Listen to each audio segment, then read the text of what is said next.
में आपका स्वागत है। आज है 24 मार्च दिन शुक्रवार। खबरों की ओर बढ़ने से पहले एक नजर सुर्खियों पर। बिहार में BAMETI ने 1041 पदों के लिए निकाली भर्ती अधिसूचना। बिहार में बिजली उपभोक्ताओं को लगा तगड़ा झटका। 2 दिन बाद प्रदेश में होगी बारिश। 31 मार्च से पहले निपटा ले ये जरूरी काम। इस दिन से शुरू होगा IPL 2023। अब चलिए बढ़ते हैं बिहार के अब तक की 25 बड़ी खबरों की ओर विस्तार से। बिहार में BAMETI ने 1041 पदों के लिए निकाली भर्ती अधिसूचना। Bihar agriculture management and extension training institute के द्वारा असिस्टेंट टेक्निकल मैनेजर, स्टेनोग्राफर आदि पदों पर भर्ती निकाली गई है। बता दें कि इस भर्ती के जरिए कुल 1041 पदों को भरा जाएगा। इन पदों पर आवेदन करने के इच्छुक उम्मीदवार dbtagriculture.bihar.gov.in पर विजिट कर या www.bameti.org के एडवर्टाइजमेंट ऑप्शन में जाकर एप्लीकेशन फॉर्म भर सकते हैं। बता दें कि आवेदन करने की अंतिम तारीख 15 अप्रैल 2023 तक निर्धारित की गई है। मालूम हो कि सभी पदों पर भर्ती के लिए शैक्षणिक योग्यता अलग अलग है। कैंडिडेट आवेदन करने से पहले ऑफिशियल वेबसाइट पर विजिट कर भर्ती का नोटिफिकेशन जरूर चेक कर। बिहार में बिजली उपभोक्ताओं को लगा तगड़ा झटका। विद्युत नियामक आयोग द्वारा बिहार में बिजली के उपभोक्ताओं को तगड़ा झटका मिला है, क्योंकि अब बिजली बिल के दाम बिहार में बढ़ने जा रहे हैं। दरअसल बिजली बिल बढ़ने की घोषणा विद्युत नियामक आयोग द्वारा की गई है। बता दें कि यह घोषणा इसी आयोग के चेयरमैन शिशिर सिन्हा द्वारा बीते दिन पटना में की गई है। मिली जानकारी के अनुसार 24.10% की बढ़ोतरी आयोग द्वारा बिजली की दरों में की गई है। बढ़े इन बिजली दरों के हिसाब से अब विद्युत उपभोक्ताओं का खर्च पहले के मुकाबले 1.25 गुना अधिक होगा। आपकी जानकारी के लिए बता दें कि बिजली कंपनियों के द्वारा 53.62% की बढ़ोतरी का प्रस्ताव रखा गया था। इसके साथ ही विद्युत विनियामक आयोग द्वारा बिजली बिल फिक्स्ड चार्ज में भी 2 गुना से भी अधिक बढ़ोतरी का फैसला सुनाया गया है। बिहारी पहचान में आज हम बात करेंगे कुमार सत्यम के बारे में। कुमार सत्यम भारत के गायक, संगीतकार, संगीत कलाकार और गुजेल वोकल हैं। वह वर्तमान में सोशल मीडिया और यूट्यूब पर वायरल है। वह सोशल मीडिया पर बहुत प्रसिद्ध है। उनके म्यूजिक वीडियो के लाखों व्यूज हैं। वह कुमार सत्यम नाम के एक यूट्यूब चैनल के मालिक है। वह गजल, शास्त्रीय, भजन, ठुमरी और कव्वाली गाते हैं। अपनी गजल अमीर नई के बाद वह सोशल मीडिया पर छा गए। कुमार एक स्टेज परफॉर्मर है और एक म्यूजिक बैंड के मालिक है। उन्होंने अनूप जलोटा जैसे कई कलाकारों के साथ परफॉर्म किया। उनके यूट्यूब चैनल पर 500K से अधिक सब्सक्राइबर है। बता दें कि फेसबुक और इंस्टाग्राम पर भी उनकी अच्छी खासी फैन फॉलोइंग है। उन्होंने कई मशहूर कलाकारों के साथ काम किया है। वह वर्तमान में संगीत उद्योग में सबसे प्रसिद्ध गजल गायकों में से एक हैं। 31 मार्च से पहले निपटा ले ये जरूरी काम। 31 मार्च आने में अब कुछ ही दिन बाकी रह गए हैं। इसके बाद 1 अप्रैल से नए वित्तीय वर्ष 2023-24 की शुरुआत हो जाएगी। ऐसे में आपको कुछ ऐसे जरूरी कामों को 31 मार्च तक पूरा करना होगा, जिससे आपको किसी प्रकार की कोई परेशानी का सामना न करना पड़े। बता दें कि आप अपने पैन और आधार कार्ड को 31 मार्च 2023 से पहले लिंक करवा लें। अगर आप ऐसा नहीं करवाते हैं तो आपका पैन निष्क्रिय हो जाएगा, जिसके बदले आपको शुल्क के रूप में 10,000 रुपए देने पड़ सकते हैं और पैन आधार को लिंक करवाना होगा। इसके साथ ही मार्केट रेगुलर सेबी ने निवेशकों से 31 मार्च तक म्यूचुअल फंड में नॉमिनेशन के कार्य को पूरा करने के लिए कहा गया है। ऐसा न करने की स्थिति में पोर्टफोलियो फ्रीज कर दिया जाएगा। इसके अलावा आपके पास 31 मार्च तक का ही समय है। अगर आप इनकम टैक्स की धारा 80 के तहत 1.5 लाख रुपए की छूट प्राप्त करना चाहते हैं, अगर आपने पब्लिक प्रोविडेंट फंड और सुकन्या समृद्धि योजना में पूरे साल मिनिमम राशि नहीं निवेश की है, तो इस काम को 31 मार्च से पहले निपटा दे। ऐसा न करने की स्थिति में आपके खाते को निष्क्रिय कर दिया जाएगा। अगर आप 60 वर्ष की आयु में पेंशन पाना चाहते हैं तो प्रधानमंत्री वय वंदना योजना में डेडलाइन से पहले निवेश कर सकते हैं। फर्जी शिक्षक मामले में पटना हाई कोर्ट का अहम निर्देश। बीते दिन पटना हाई कोर्ट के ACJ जस्टिस CS सिंह की खंडपीठ के द्वारा राज्य में फर्जी डिग्रियों पर शिक्षक की बहाली को लेकर रंजीत पंडित की जनहित याचिका पर सुनवाई की गई। बता दें कि इस दौरान कोर्ट के सामने राज्य सरकार व निगरानी विभाग के द्वारा पिछली सुनवाई में कोर्ट के द्वारा दिए गए दिशा निर्देश के अनुसार हलफनामा दायर किया गया, जिसमें उन्होंने बताया कि राज्य में 77,000 शिक्षक ऐसे हैं जिनका फोल्डर नहीं मिल पा रहा है। जिसके बाद कोर्ट के द्वारा इस मामले पर सुनवाई करते हुए राज्य सरकार को निर्देश दिया गया कि वे अगली सुनवाई तक उन सभी कार्रवाई का ब्यौरा पेश करें जो उनके द्वारा अब तक पूरा किया गया है। बता दें कि अब इस मामले पर कोर्ट के द्वारा अगली सुनवाई 2 सप्ताह बाद की जाएगी। 10 दिन में इतने रुपए देकर कराए जमीन की मापी। बिहार के लोगों के लिए अब जमीन की मापी बहुत ही आसान होने वाली है। बता दें कि अब बिहार के लोग घर बैठे ऑनलाइन आवेदन देकर भूमि मापी के लिए तत्काल बुकिंग करा सकते हैं, लेकिन इसके लिए लोगों को शुल्क के रूप में सामान्य मापी से अधिक देना होगा। आपकी जानकारी के लिए बता दें कि इस मापी के लिए अधिकतम 10 दिन निर्धारित किया गया है। मालूम हो कि इस नई व्यवस्था के तहत शहरी और ग्रामीण क्षेत्रों के लिए अलग अलग शुल्क निर्धारित किए गए हैं। अगर बात शहरी क्षेत्रों की करें तो उसके लिए प्रति खेसरा 1000 रुपए निर्धारित किया गया है, तो वहीं ग्रामीण क्षेत्रों के लिए प्रति खेसरा मापी की दर 500 रुपए निर्धारित की गई है। इसके साथ ही अब एक साथ 4 खेसरा की मापी कराई जा सकती है। बिहारी पर्यटन में आज हम बात करेंगे रामशिला पहाड़ी के बारे में। गया के दक्षिण पूर्व की ओर स्थित रामशिला हिल को सबसे पवित्र स्थान माना जाता है, क्योंकि यह माना जाता है कि भगवान राम ने पहाड़ी पर पिंडा की पेशकश की थी। पहाड़ी का नाम भगवान राम से जुड़ा है। प्राचीन काल से संबंधित कई पत्थर की मूर्तियां पहाड़ी के आसपास और आसपास के स्थानों पर देखी जा सकती है, जो कि बहुत पहले के समय से कुछ पूर्व संरचनाओं या मंदिरों के अस्तित्व का सुझाव देती है। पहाड़ी की चोटी पर स्थित मंदिर, जिसे रामेश्वरा या पातालेश्वर मंदिर कहा जाता है, मूल रूप से 1014 AD में बनाया गया था, लेकिन सफल अवधि में कई बहाली और मरम्मत से गुजरा। मंदिर के सामने हिंदू भक्तों द्वारा अपने पूर्वजों के लिए पितृपक्ष के दौरान पिंड चढ़ाया जाता है। बिहार विधानसभा में दाखिल खारिज पर हुआ हंगामा। बीते दिन बिहार विधानसभा में भाजपा विधायक अरुण शंकर प्रसाद के द्वारा दाखिल खारिज में भारी गड़बड़ी और रिश्वतखोरी को लेकर सवाल उठाया गया। बता दें कि इस दौरान सदन में काफी शोरगुल रहा। वहीं सरकार की ओर से राजस्व मंत्री आलोक मेहता के द्वारा अरुण शंकर प्रसाद के द्वारा उठाए गए सवाल पर जवाब देते हुए कहा गया कि राज्य के अंदर दाखिल खारिज के लंबित मामले का 3 महीने के अंदर निपटारा कर लिया जाएगा। इसके साथ ही उन्होंने भ्रष्टाचार पर चुनौती देते हुए कहा कि अगर किसी विधायक के पास दाखिल खारिज को लेकर रिश्वत की मांग की कोई शिकायत आती है तो वो शिकायत हमें दीजिए, हम उस पर कार्रवाई करेंगे। उन्होंने कहा कि इससे जुड़े मुद्दे पर उठे इस अफवाह पर ध्यान न दें और केवल ठोस सबूत लाए ताकि इस पर कार्रवाई की जा सके। वहीं विपक्ष की ओर से स्पीकर से मांग करते हुए कहा गया कि दाखिल खारिज से जुड़े मामले की जांच कमेटी बनाकर करवाई जाए। बिहार के सरकारी अस्पतालों में आर्टिफिशियल इंटेलिजेंस से होगा इलाज। बिहार के सरकारी अस्पतालों में मरीजों को बहुत जल्द ही पायलट प्रोजेक्ट के तहत नई सुविधा मिलने वाली है।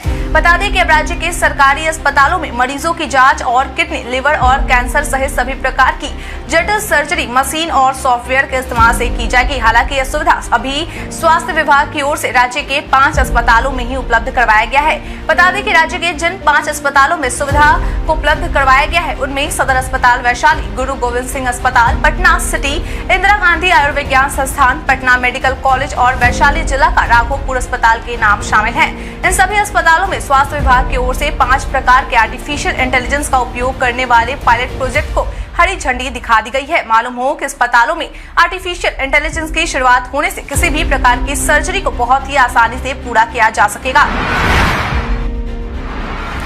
SBI ग्राहक के अकाउंट से कट रहे इतने पैसे।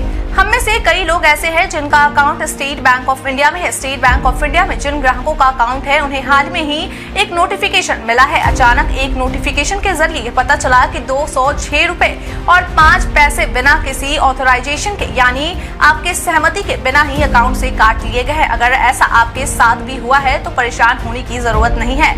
बता दें कि बैंक मेंटेनेंस फीस यानी सर्विस चार्ज के रूप में हर भारतीय बैंक अकाउंट होल्डर से यानी बैंक ग्राहक से उनके पास मौजूद ATM और डेबिट कार्ड के लिए चार्ज लेता है। 3 अलग अलग तरह के अमाउंट जैसे 147.5 रुपए तो 206.5 रुपए या फिर 295 रुपए भारतीय स्टेट बैंक आपके कार्ड के आधार पर काट लेता है। इस सर्विस चार्ज को पे उन लोगों को करना पड़ता है जो युवा, gold, combo, my card, debit या ATM जैसे कार्ड रखते हैं। इसका मतलब है कि ग्राहकों को SBI में दिए गए इन कार्ड का सालाना चार्ज देना पड़ेगा, अर्थात इस चार्ज को आपके बैंक अकाउंट से SBI खुद ही काट लेती है। यूट्यूबर मनीष कश्यप की बढ़ी रिमांड। तमिलनाडु मामले में गिरफ्तार हुए यूट्यूबर मनीष कश्यप की रिमांड अब 3 दिनों के लिए और बढ़ गई है, यानी कि अब EOU की टीम के द्वारा मनीष कश्यप से 3 दिन और पूछताछ की जाएगी। वहीं दूसरी तरफ मनीष कश्यप की रिहाई को लेकर बीते दिन बिहार के कई जिलों में लोगों के द्वारा जमकर हंगामा किया गया। बता दें कई जगह ऐसा माहौल बन गया कि प्रशासन की ओर से विरोध कर रहे लोगों को खदेड़ा गया और फिर सड़कों पर लगे जाम पर नियंत्रण पाया गया। दरअसल बीते दिन चल रही मीडिया खबरों के अनुसार बिहार की राजधानी पटना, शेखपुरा, वैशाली, बेतिया, जहानाबाद, नालंदा समेत कई शहरों में मनीष कश्यप के समर्थकों के द्वारा हंगामा किया गया और सड़कों को जाम किया गया। इसके साथ ही प्रदर्शनकारियों के द्वारा जमकर मुख्यमंत्री नीतीश कुमार और उप मुख्यमंत्री तेजस्वी यादव के खिलाफ नारेबाजी भी की गई। मालूम हो कि बिहार की राजधानी पटना के कारगिल चौक पर प्रदर्शनकारियों और पुलिस के बीच धक्का मुक्की का माहौल बन गया। इसके साथ ही जहानाबाद में समर्थकों के द्वारा NH 83 को जाम किया गया और इस मामले की जांच CBI से करने की मांग की गई। वहीं नालंदा में भी समर्थकों ने सरकार और प्रशासन के खिलाफ प्रदर्शन किया। विजिलेंस टीम ने चकबंदी अधिकारी को रिश्वत लेते किया गिरफ्तार। इन दिनों निगरानी विभाग के द्वारा लगातार बिहार के वैसे अधिकारियों के खिलाफ कार्रवाई की जा रही है जो घूस लेते पकड़े जाते हैं। बता दें कि ताजा मामला रोहतास के विक्रमगंज स्थित चकबंदी कार्यालय का है, जहां विजिलेंस के टीम के द्वारा छापेमारी कर एक घूसखोर अधिकारी को 10,000 रुपए घूस लेते हुए रंगे हाथों गिरफ्तार किया गया है। मालूम हो कि गिरफ्तार किए गए घूसखोर अधिकारी की पहचान चकबंदी अधिकारी सुशील कुमार के रूप में की गई है। मिली जानकारी के अनुसार विजिलेंस की टीम के द्वारा चकबंदी अधिकारी समेत एक और युवक की गिरफ्तारी की गई है, जिसकी पहचान अजीत कुमार के रूप में की गई है। इन दोनों युवकों को विजिलेंस की टीम अपने साथ बिहार की राजधानी पटना लेकर चली आई है। इसके साथ ही विजिलेंस की टीम के द्वारा 10,000 रुपए भी बरामद कर लिए गए हैं, जो उन दोनों व्यक्तियों के द्वारा रिश्वत के रूप में लिए जा रहे थे। बिहार के ग्रामीण इलाकों में आगजनी रोकने को मिलेंगी कई सुविधाएं। बिहार में गर्मी के दिनों में लगने वाले आओ को फैलने से रोकने के लिए आपदा प्रबंधन विभाग के द्वारा सभी जिलों और पंचायती राज विभाग को एक पत्र भेज यह जानकारी दी गई है कि आगजनी को रोका जा सके, उस पर नियंत्रण पाया जा सके। इसके लिए राज्य के ग्रामीण इलाकों में फायर बूथ का निर्माण किया जाएगा। इसके साथ ही निर्देश देते हुए पत्र में यह भी लिखा गया है कि सभी जिलों में आगजनी से राहत और बचाव के लिए जागरूकता अभियान चलाया जाए। बता दें ग्रामीण इलाकों में निर्माण होने वाले फायर बूथ पर फायर बीटर्स, फायर टैंक, बाल्टी, रस्सी, कुल्हाड़ी सहित वे सभी छोटे छोटे अग्निशमन यंत्र मौजूद होंगे, जिससे आगजनी पर रोक लगाया जा सकता है। इसके साथ ही जिला प्रशासन के द्वारा जिलों के उन ग्रामीण क्षेत्रों को चिन्हित किया जाएगा जहां फायर ब्रिगेड की गाड़ियों को पहुंचने में काफी समय लगता है। इन स्थानों पर आग बुझाने की अलग से तैयारी की जाएगी। आज जहानाबाद जिले के परसबिघा में रोजगार मेले का होगा आयोजन। श्रम संसाधन विभाग के द्वारा आज यानी कि 24 मार्च को जहानाबाद जिले के गवर्नमेंट ITI कॉलेज परसबिघा में रोजगार मेले का आयोजन किया जा रहा है। बता दें कि इस रोजगार मेले में सुबह 9:30 बजे से लिखित परीक्षा ली जाएगी, जिसका परिणाम परीक्षा के तुरंत बाद ही घोषित कर दिया जाएगा। आपकी जानकारी के लिए बता दें कि परीक्षा के वक्त ही रजिस्ट्रेशन की प्रक्रिया पूरी की जाएगी। मालूम हो कि इस रोजगार मेले में कुल 500 से ज्यादा रिक्तियां हैं। उम्मीदवारों को इस परीक्षा में भाग लेने के लिए अपने सभी स्कूल और ITI प्रमाण पत्र की मूल कॉपी और 5 फोटो कॉपी साथ लेकर जाना अनिवार्य है। इसके साथ ही सभी अभ्यर्थियों को कोविड-19 गाइडलाइन के तहत मास्क पहनना भी जरूरी है। 2 दिन बाद प्रदेश में होगी बारिश। बिहार में मौसम का मिजाज अब बदल रहा है। बदलते हालात के बीच में अब लोगों को बारिश से राहत मिलने वाली है। विभाग की तरफ से जारी अपडेट के अनुसार यह बताया जा रहा है कि अब लोगों को तेज बारिश से राहत मिलेगी और तापमान में बढ़ोतरी देखने को मिलने वाला है। हालांकि विभाग की तरफ से जारी अपडेट में यह भी बताया गया है कि यह गर्मी 2 दिनों तक ही रहने वाली है। 24 और 25 मार्च को प्रदेश में मौसम सामान्य बना रहने वाला है। इस दिन लोगों को हल्की धूप जरूर मिलेगी, लेकिन उसके प्रदेश में बारिश की संभावना जताई गई है। विभाग की तरफ से जारी अपडेट के अनुसार 26 मार्च और 27 मार्च को प्रदेश में एक बार फिर से बारिश होने की संभावना जताई गई है। मौसम विभाग ने इसको लेकर अभी से अलर्ट जारी कर दिया है। इस दौरान प्रदेश के उत्तर पूर्व, दक्षिण पश्चिम और दक्षिण पूर्व के भागों में 1 से 2 स्थानों पर बारिश होने की संभावना है। वहीं मेघ गर्जन के साथ बिजली गिरने की भी संभावना जताई गई है। कोरोना से मरने वाले 18,999 लोगों में 14,268 लोगों को मिला अनुदान। राज्य में कोरोना से मरने वाले लोगों की कुल संख्या 18,999 है। वहीं इन सभी मरने वाले लोगों को लेकर सरकार की ओर से घोषणा की गई थी कि मरने वाले सभी लोगों को सरकार की ओर से अनुदान दिया जाएगा, जिसके बाद अब तक किए गए घोषणा के अनुसार 14,268 लोगों को सरकार की ओर से अनुदान दिया जा चुका है। लेकिन अभी राज्य में 4,731 लोग ऐसे हैं जिन्हें सरकार की ओर से कोई अनुदान नहीं दिया गया है और इनका मामला अब भी सरकारी प्रक्रिया में उलझा हुआ है। बता दें कि लोगों को अनुदान मिल सके, इसके लिए राज्य स्वास्थ्य समिति के द्वारा जिलावार तरीके से एक टीम का भी गठन किया गया था। बीजेपी प्रदेश अध्यक्ष के रूप में सम्राट चौधरी ने कहा ये बीते दिन बीजेपी प्रदेश अध्यक्ष के रूप में सम्राट चौधरी के द्वारा अपने ट्विटर पर एक वीडियो शेयर कर प्रधानमंत्री नरेंद्र मोदी, गृह मंत्री अमित शाह, राष्ट्रीय अध्यक्ष जेपी नड्डा समेत सभी केंद्रीय मंत्री को धन्यवाद दिया गया। इस दौरान उन्होंने सभी को धन्यवाद देते हुए कहा कि आप सभी ने बिहार जैसे प्रदेश को पूरे भाजपा के संगठन को आगे बढ़ाने का जो दायित्व मुझे दिया है, उसके लिए मैं आप सभी का विश्वास दिलाता हूं कि बिहार के भाजपा के कार्यकर्ताओं के मान सम्मान के साथ साथ पार्टी को भी आगे बढ़ाने का काम करूंगा। बता दें कि सम्राट चौधरी को बीजेपी बिहार अध्यक्ष के रूप में चुने जाने के बाद बिहार विधानसभा के नेता प्रतिपक्ष विजय सिन्हा, शाहनवाज हुसैन समेत कई मंत्रियों के द्वारा शुभकामनाएं दी गयी। तेजस्वी यादव के नेतृत्व में बिहार विधान परिषद चुनाव को लेकर बनी रणनीति। बीते दिन विधानसभा सेंट्रल हॉल में बिहार के उप मुख्यमंत्री तेजस्वी यादव की अध्यक्षता में महागठबंधन के विधानमंडल सदस्यों के साथ एक बैठक आयोजित की गई, जिसमें बिहार विधान परिषद के 5 सीटों पर होने वाले चुनाव को लेकर 7 घटक दलों के विधानमंडल के सदस्यों के द्वारा एक रणनीति बनाई गई। हालांकि बीते दिन हुए इस बैठक में बिहार के मुख्यमंत्री नीतीश कुमार मौजूद नहीं रहे। आपकी जानकारी के लिए बता दें कि बिहार विधानसभा के 5 सीटों पर होने वाले इस चुनाव को लेकर जेडीयू के द्वारा पुराने उम्मीदवारों यानी कि सारण स्नातक निर्वाचन क्षेत्र से निर्वाचित सदस्य वीरेंद्र नारायण, कोसी शिक्षक निर्वाचन क्षेत्र संजीव कुमार सिंह और गया शिक्षक निर्वाचन क्षेत्र से संजीव श्याम सिंह पर ही भरोसा जताया गया है। वहीं अगर बात करें गया स्नातक निर्वाचन क्षेत्र के बारे में, तो वहां से महागठबंधन सरकार की ओर से जगदानंद सिंह के बेटे पुनीत सिंह को उतारा गया है। कांग्रेस कार्यकर्ताओं ने राहुल गांधी मानहानि मुकदमे और जेपीसी गठन की मांग पर किया हंगामा। गुरुवार के दिन जेपीसी गठन करने के मुद्दे को लेकर कांग्रेस के कार्यकर्ता अडानी मामले में बिहार की राजधानी पटना के सड़कों पर उतर गए। सड़क पर उतरते ही उन्होंने जमकर केंद्र सरकार के खिलाफ नारेबाजी की। कांग्रेस विधान पार्षद प्रेमचंद्र मिश्रा, कांग्रेस विधायक दल के नेता अजीत शर्मा, विधायक प्रतिमा कुमारी सहित कई नेता इस दौरान मौजूद दिखे। इस मामले के अलावा कांग्रेस कार्यकर्ताओं में राहुल गांधी को लेकर मानहानि के मुकदमे में जो फैसला आया है, उसे लेकर भी उनमें काफी रोष देखा गया। कांग्रेस कार्यकर्ता इस बात को लेकर आरोप लगा रहे हैं कि केंद्र सरकार द्वारा जानबूझकर कोर्ट को प्रभावित कर रही है, साथ ही साथ कुछ से कुछ फैसले कोर्ट से दिलवा रही है। राहुल गांधी को 2 साल की मिली सजा पर सुशील मोदी ने दी प्रतिक्रिया। बीते दिन कांग्रेसी नेता राहुल गांधी को सूरत की एक सेंसस कोर्ट के द्वारा मानहानि के एक मुकदमे पर आईपीसी के धारा 504 के तहत 2 साल की सजा सुना दी गई है। हालांकि सजा की घोषणा होने के थोड़ी देर बाद ही उन्हें गैर संज्ञेय अपराध होने के कारण 15,000 के मुचलके पर जमानत मिल गई। दरअसल वर्ष 2019 में कर्नाटक के कोलार में एक चुनावी सभा के दौरान राहुल गांधी के द्वारा मोदी सरनेम को लेकर एक टिप्पणी दी गई थी। वहीं अब राहुल गांधी को मिले 2 साल की सजा पर बिहार के पूर्व उप मुख्यमंत्री और राज्यसभा सदस्य सुशील कुमार मोदी के द्वारा अपनी प्रतिक्रिया दी गई। उन्होंने कहा कि राहुल गांधी के द्वारा चुनाव से पहले मोदी चोर है का बयान दिया गया था, जिसके बाद उनके खिलाफ मानहानि का मामला दर्ज किया गया था। उन्होंने कहा कि जिस तरह सूरत जिला अदालत के द्वारा सजा सुनाई गई है, वैसे ही सभी अदालतों के द्वारा उन्हें सजा सुनाई जानी चाहिए। इस दिन से शुरू होगा आईपीएल 2023। इंडियन प्रीमियर लीग यानी कि आईपीएल के 16वें सीजन की शुरुआत 31 मार्च से बड़े ही धमाकेदार अंदाज से होने वाली है।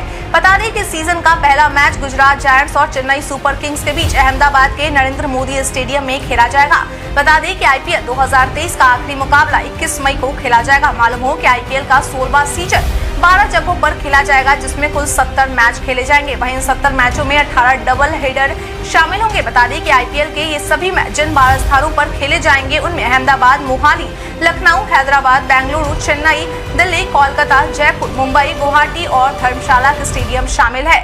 आईपीएल 2023 सीजन के मैच दोपहर 3:30 बजे और शाम 7:30 बजे खेले जाएंगे, जिसमें कुल 10 टीमें शामिल होंगी। भारत के इतिहास में आज की तारीख है बेहद खास। कोलकाता से आगरा के बीच 1855 में पहली बार टेलीग्राफ से लंबी दूरी का संदेश प्रेषित किया गया। घातक संक्रामक बीमारी टीबी की पहचान 1882 में आज के दिन ही हुई थी। इसका पता लगाने वाले वैज्ञानिक को बाद में नोबेल पुरस्कार दिया गया। मोरारजी देसाई 1977 में भारत के चौथे प्रधानमंत्री बने और उन्होंने केंद्र में पहली बार गैर कांग्रेसी सरकार बनाई। भारतीय सेना ने 1990 में श्रीलंका छोड़कर स्वदेश वापसी की। संगीतकार और कवि मुथुस्वामी दीक्षित का 1775 में जन्म हुआ। भारत के प्रसिद्ध साहित्यकार तथा राष्ट्र सेवी हरिभाऊ उपाध्याय का 1892 में जन्म हुआ। भारतीय हॉकी खिलाड़ी एंड्रियन डिसूजा का 1984 में जन्म हुआ। आज के दिन को ही ग्रामीण डाक जीवन बीमा दिवस, विश्व तपेदिक दिवस और विश्व टीबी दिवस के रूप में मनाया जाता है।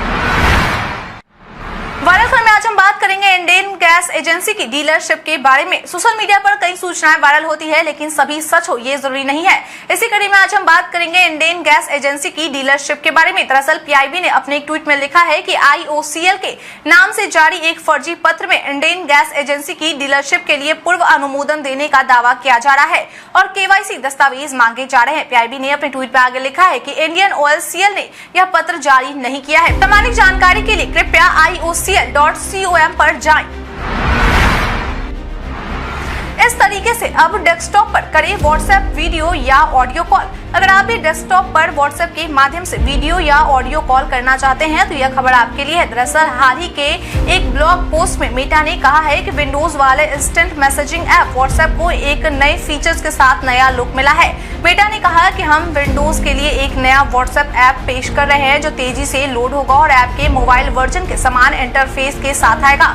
डेस्कटॉप पर व्हाट्सएप के माध्यम से वीडियो या ऑडियो कॉल करने की सुविधा अपडेट के साथ अवेलेबल है। इस सुविधा का लाभ लेने के लिए आपको डेस्कटॉप व्हाट्सएप ऐप को अपडेट करना होगा। अपडेट करने के बाद आपको मोबाइल इंटरफेस की तरह ही वीडियो कॉल और ऑडियो कॉल का आइकन दिखाई देने लगेगा।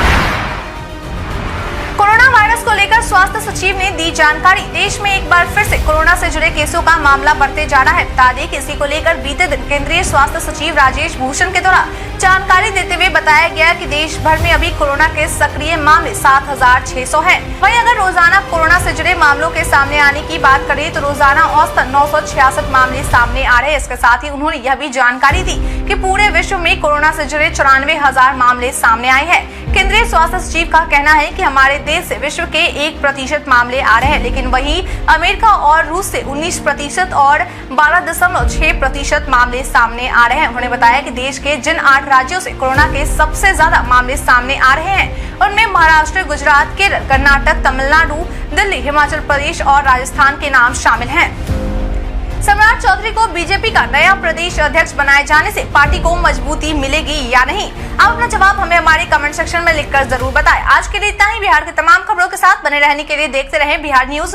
और साथ ही अगर आप यूट्यूब से देख रहे हैं चैनल को सब्सक्राइब करना और अगर आप फेसबुक से देख रहे हैं तो पेज को फॉलो करना न भूलें। धन्यवाद।